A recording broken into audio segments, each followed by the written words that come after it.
هنا نحتاج أولا لماء الأرز. هنا سواء كان عندك ماء أرز في البيت أو استعملي ماء الأرز المخمر.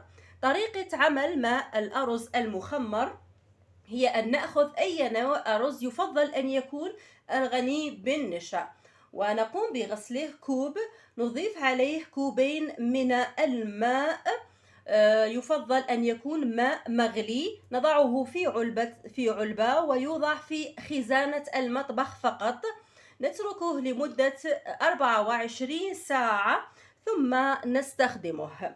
المكون الثاني هنا نحتاج إلى ملعقة طعام كبيرة من القهوة. هنا القهوة التركية أو القهوة العربية، القهوة وليست السريعة الذوبان، هنا القهوة.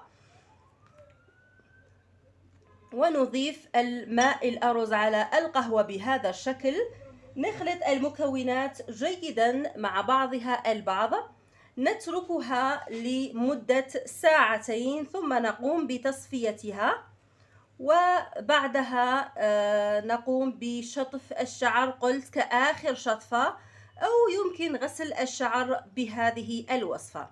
نستخدمها لغسل الشعر بالشامبو حسب ظروفك، وهي آمنة للحوامل والمرضعات، وكذلك يمكن استعمالها للبنات الصغار من عمر 2 فما فوق. هي كلها ماء أرز وقهوة فقط. إذا كانت طبعا تعاني من شعر خفيف جدا يمكن استعمالها لشعر الأطفال. هنا إذا قمت بعمل كمية كبيرة يمكن حفظها في علبة زجاجية في باب الثلاجة فقط لمدة 2 أسبوع كاملين. ننتقل لعمل الوصفة الثانية، وهي فعالة لعلاج الشعر الأبيض إذا كان شعرك به خصلات، طبعا به الشيب، يمكن استعمال الوصفة الثانية.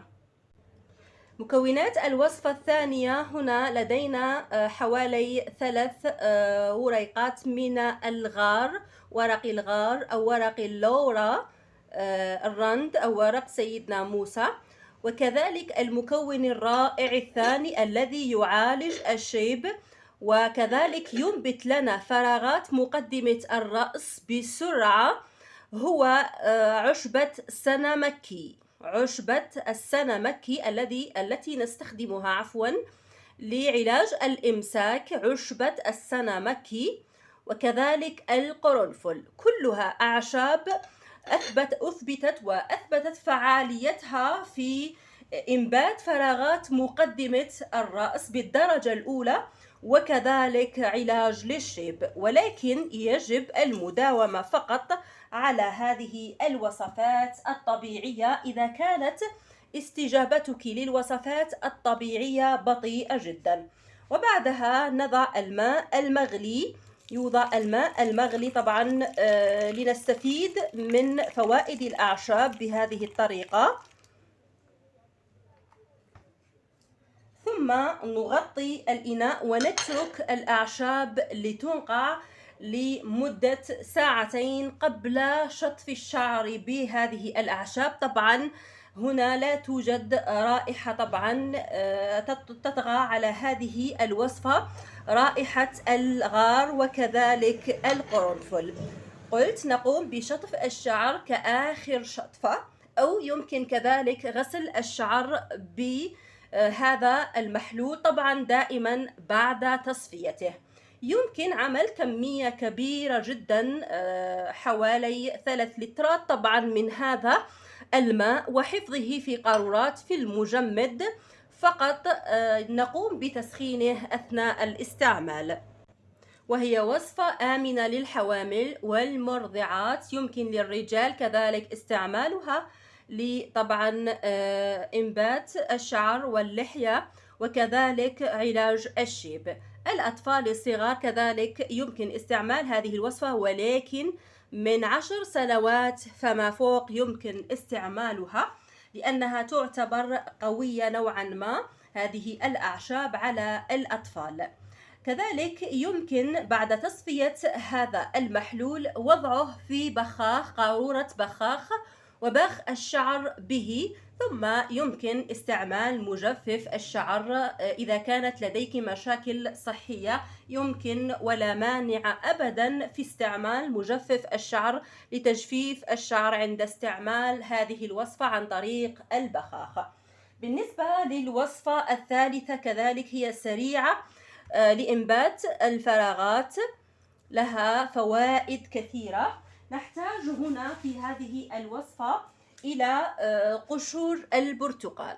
نعم، قشور البرتقال لها فوائد كثيرة للشعر. نحتاج لحوالي قشور برتقالة. والمكون الثاني نحتاج لأوراق السدر أو النبق السدر. بديل السدر هنا نحتاج للزعتر، يمكن إضافة الزعتر كبديل للسدر. إذا كان الشعر من النوع الجاف نستخدم هنا الزعتر. ثم نضيف الماء المغلي ونترك المكونات لتنقع حوالي كذلك ساعتين، ثم نصفيها ونستعملها كآخر شطفة للشعر. ولكن ضروري عند شطف الشعر بهذه الوصفات ضروري عمل تدليك فروة، تدليك خفيف للفروة فقط برؤوس الأصابع حتى تستفيد الفروة من مكونات هذه الوصفات. قلت عند كل استحمام، سواء كنت 3 مرات في الأسبوع أو مرتين في الأسبوع، قومي بتجهيز كمية من هذه الوصفات. قلت تصفى وتوضع في قارورات وتوضع في المجمد، وأثناء الاستحمام فقط قومي بتسخينها. آمنة للحوامل والمرضعات، كذلك هنا الأطفال من عمر 10 سنوات فما فوق وحتى الرجال. وهي قلت تناسب هذه الوصفات طبيعية ولا مانع أبدا من استخدامها. بالنسبة لصلاحيات هذه الوصفات، إذا قمنا بوضعها في الثلاجة فقط هي تدوم أسبوع. بالنسبة للمجمد يمكن من شهر إلى شهرين. هي فقط وصفات للشعر يمكن وضعها في المجمد. بالأخير لا تنسوا مشاركة هذا الفيديو مع باقي الأصدقاء كي تعم الفائدة.